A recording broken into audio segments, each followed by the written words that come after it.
welcome back to Game Soup. I'm your host, Damon Hatfield. This is Greg Miller. Hey! That's Brian Altano. And we welcome back Levi Buchanan. Wow. Former IGN editor. Yes. Wireless editor, retro games editor. Yep. Host Retrosity. of the Retrosity. podcast Retrosity. Yeah. We missed that show. We missed that show quite a bit. I keep waiting for you guys to bring it back. Keep waiting. Yeah. Okay I don't know then. about that. Finally, now when I bring up the Sega Master System, somebody will hear I'll have something to say. So you used to have an ally. Yeah. Yeah. Really glad Levi could join us today. I think he's going to have some interesting input to our question today. Our question today comes from Pedro. Pedro. Says, hi, this question is on my mind for too long now, and I would really like to hear your opinion about it. I know there are lots of exceptions, but I have a PS3, and at the moment, I'm just using it as a Blu-ray player because the games in general are boring, even the best rated ones. Like when I'm turning on my old 16-bit consoles too often, then something must be wrong with current games. I mean, playing a game on PS3 is kind of interacting with a movie. It doesn't give me the joy that I have when I'm playing Super Mario World or Revenge of Shinobi or even the good old Contra.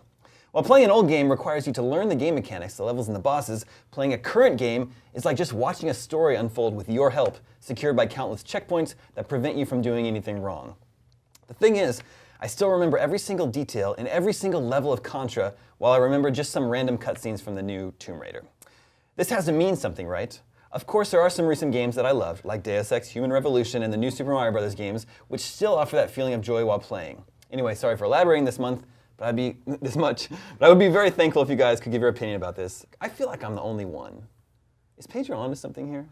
Are current games just not as much fun? So there's a lot to unpack there. As the good old right? days. I think that my first question is if your 16-bit system could play Blu-rays, would you be watching Blu-rays on that more often? Because I have a feeling he's growing up and he's growing away from games, and that's the problem more than it is. I'm using my PS3 as a Blu-ray player because these games that he's talking about, they still make them all the time. Like just recently, I've been playing Guacamelee. Yeah. Right now, Guacamelee could have come out 20 years ago, and it would have fit right in, and people would have been like, "This game is incredible."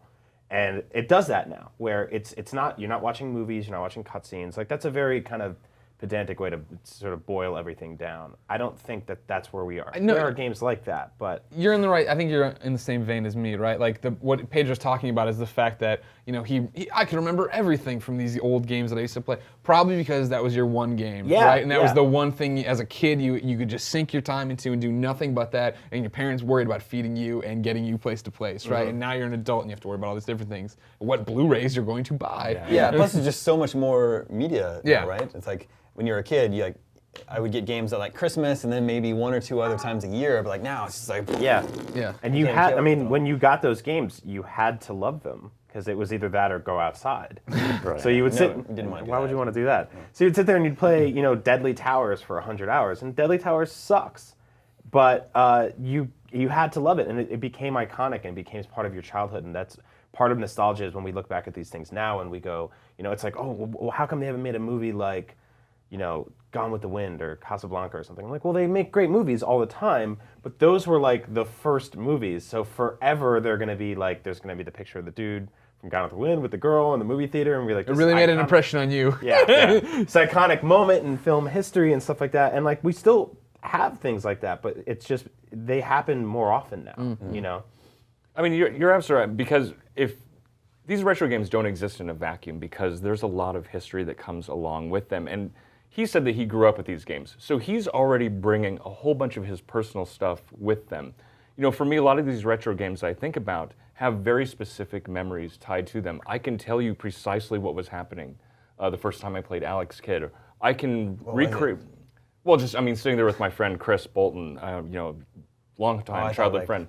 No, I'm saying A meteor is crashing outside. but it's a personal thing. You can recreate that scene in your head. I could draw out the room in my family, in my family's old house where the Commodore 64 is. That seminal moment. It's you cannot divorce the two. So if he was 17 and saying, "Hey, they don't make games like this," then I'd say, "Okay, now we can have a real discussion." But it is impossible to divorce, these retro games from what you bring into them personally. Yeah. If you grew up with them, nostalgia is an incredibly intoxicating thing. Sure. And that's for any medium.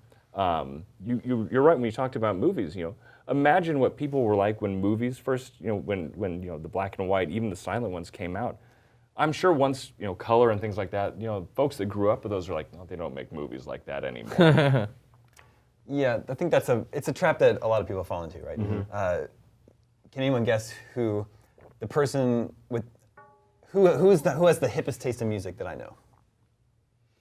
It's my dad, and he's like 59 years old. Because he noticed when he was young that around 18, like most people just stop listening to new music. Yeah. Like as they go into adulthood, they listen to the music they listened to in high school and college for the rest of their lives. Yeah. And never experience new music. And he was like, I don't want to be like that. So he's like every single day, like scouring the internet, scouring music blogs, listening to indie radio shows, and finding new bands. And he's always telling me about these new bands like months before they're going to blow up. People do this with their political beliefs as well. They do it with like a number of things where you kind of reach a point where you're like, I'm done growing now. All the things I loved will be those things I'm just gonna forever. like these things now. And this is forever. me. Like the me tree is done. It hit the top, and now you can cut little branches off here and there forever. But it's not going to grow like a whole extra thing, or we're not going to turn it into something else. So, and I mean, in some ways, I'm glad that some game developers are stunted in that growth, because then we get games like Guacamelee. And you hear something like Metroidvania, which is like, we didn't have that word when we were kids because we had Metroid and Castlevania, and we never thought about that. No, they'll just keep making these forever. We don't need a name for that. They're just called games. But now you have to specify that there's that, because otherwise it's like these cinematic blockbuster games, which, you know, they are prevalent, and I think that they have their time and place. Like, I love Tomb Raider, but I love Guacamelee. Like, I want to be able to play both of those things. Yeah. Well, that's the beauty of the ecosystem we exist in, right? That the Blu-ray disc is usually that AAA experience, and then the PSN, Xbox Live, Steam, that's where you're seeing these great indie games where they can say, you know, we're Guacamelee, we're Drinkbox, and we want to throw back to, you know, these games of old. There is something to be said for his description of, you know, a lot of these big games is like watching a movie unfold with your help, right? Yes. Yeah. I'm playing through Bioshock Infinite again with my girlfriend. She watches me play. She says it's just like watching a really violent Disney cartoon, you know? But I don't know if that's a bad thing. No. I mean, that's what we want out of games, or what I want out of games, right? Is I want all these different experiences. I want there to be this spectrum of things where if I want that, I can do that, and if I want something super interactive in first person, I can do that, and if I want a third-person RPG, it's over there, and all these different. I mean, that's one of the great things about this particular time in games, is that we have these incredible cinematic experiences, and then we have all this great stuff that's coming up through Kickstarter, or that it's on all the indie channels. Yeah. If you're a gamer, the breadth of content right now is It's really awesome, and it's totally, every time I get a little worried when I'm just like, well, the business model is to make bigger and bigger games with bigger explosions and sound and everything like that, and all these companies are going out of business, they can't support that. On the flip side, there's games like Minecraft, and there's iPhone games, and there's like a game like Guacamelee, which won't sell through the roof, but it didn't cost $1 billion to make. So things like that will always sort of exist, and then especially now with Kickstarter, like there are 16-bit games funded every single day that I think now more than ever, those things are happening. Yeah, I've been noticing this recently. You know, Levi, you have some experience with iOS games. a decent amount. If you look in the App Store, if you just look at like icons for games, do you know how many There's of them a lot of pixel art right how now. much pixel art there is? Like it's almost getting. I love pixel art, and it's almost getting to the point where I'm like, okay, all right, that's maybe try something a little. I'm different. not quite there yet, but yeah, I can see. I mean, I think, but that goes back to what you're saying about your dad, is that, you know, he says that folks, you know, kind of solidify what they want to listen to at 18 and then don't listen to anything else.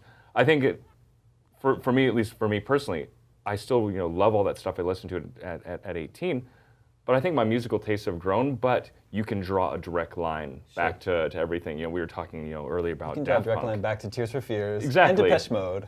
Yeah, I mean, I don't all of a sudden, you know, love metal or anything like that. Everything that I like usually has a line that goes back through some of that, you know, 80s Britpop I was listening to. Yeah.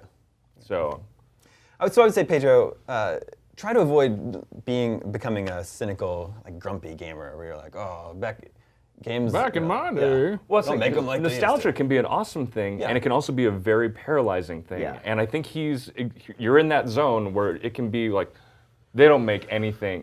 Nostalgia can be so exclusionary, and I hope he doesn't use that as a way to shut himself off from new experiences. Back to the light all, picture. all those games you loved growing up, they still exist. You can play them whenever you want. They're still making games like that. If they're Nintendo today. games, then you That's probably all buy they them have. 3 times a year. 'Cause that's pretty much all. I still do that. I mean, I buy Super Mario Brothers every single year and everything they put it out. If it was on iPhone, I'd buy it there, and I'd be like, the controls don't. I would just always buy it, and that's just the way it is. But yeah, like we're saying, you don't ever want to become that like kids today. Yeah. Bad old guy that hates like the rock music and all the stuff going on next door. Like, never be That's that not guy. a fun person to be. No, never. I mean, you can't really say that only the games that existed on the Master System or the NES, those are authentic video games because we talked about this. The pursuit of the authentic is just so off-putting, and so it is it's the gateway drug to being a hipster. Yeah. The pursuit of the that is authentic. actually- Yeah. That's a good point to make. Today's surprise lightning round topic is, have you heard about this reality show that they want to make with the couple that they're going to send to Mars? No. No. So they're. Wait, what? Can I explain? Is Yes, it a young please do. couple? It's a. They are. Is it what? Is it a the young, young couple? They are going to send a couple to Mars, and they're going to make a reality show out of finding the couple, and then it's going to be a competition, and then the two people will win. And then, finding the couple on Earth. Yeah, but then they're still going to like. I thought you meant we're sending them to Mars and then someone else has to go find them. That's the show. 'Cause No, that's no. crazy. They're not going to find them, but they are sending them to Mars. It is a one-way trip to Mars. Someone's Yes. like electing to go die on another planet as a part of a reality TV show. Who's sending them? Like what? They got their own spaceship? They're doing like a Virgin Atlantic America The flight. the people organizing the show. This is like over the next 10 years, so this is going to happen. Prediction: this show will never don't ever think so? happen. Never ever gonna happen. It's like somebody, like we all watched Truman Show and said like, Yeah. yeah, that's a really interesting commentary on our reality culture, and one person is like, yes. How can I take that? So Yeah. people are going to like volunteer for this. Of course. Oh yeah. Absolutely. I cannot So I gotta believe say, maybe it's like Wait, my, whoa, whoa, whoa. I'm done. I'm done living on planet Earth. maybe it's I my want- inner fat dude. But the first thing I feared, I was just like, food. I That's was like, what I you will worry be there about? for 15 years and I won't get all the food I love here. I worry 'Cause about it'll my just be- spaceship crashing into Mars. You Really? don't get anything. Like food is just one of a million things. What are they gonna do when they get there? They just get there? They're supposed to like set up shop and I guess Set up shop. live as long as they can. What? This is I like how a we're real all sh- concerned about is a real technology thing. and food and the idea of being in that tight space with somebody for 20 So it's- years. that's why they want to be a That's couple. the drama. That's called It's a couple. marriage. yeah. So what like how do you feel like when you blast off and then you get that first shot of Earth passing away and you're like, ooh, No! I've made a huge mistake. The ship is not coming back. You're either dying en route or you're dying on planet Mars. Yeah. And we will presumably watch it. I think it's incredibly fascinating. And I mean, it's really not different than there are scientific programs being set up now that are just sort of like, hey, we want to send this manned mission out. It's going to last for 20 years. We want to see how these people interact with each other. Or, hey, this might take your whole life. This is now with a camera. That's the only real difference is that it's televised for all of our perverted minds to watch because real life is so fucked up that we have to watch other people die. So in Damon, space. when are you and I applying? Because you and I would be the perfect couple. You guys would get in the ship, you would take off, and Greg would fart. And you'd be like, well, this is my forever now. Yeah. I look forward This to is you how I guys wanted to go. finally getting to Mars looking like Statler and Waldorf. Yeah. Terrible. Thanks for joining us today, Levi. My pleasure, absolutely. Stay tuned for more from IGN Game Studio.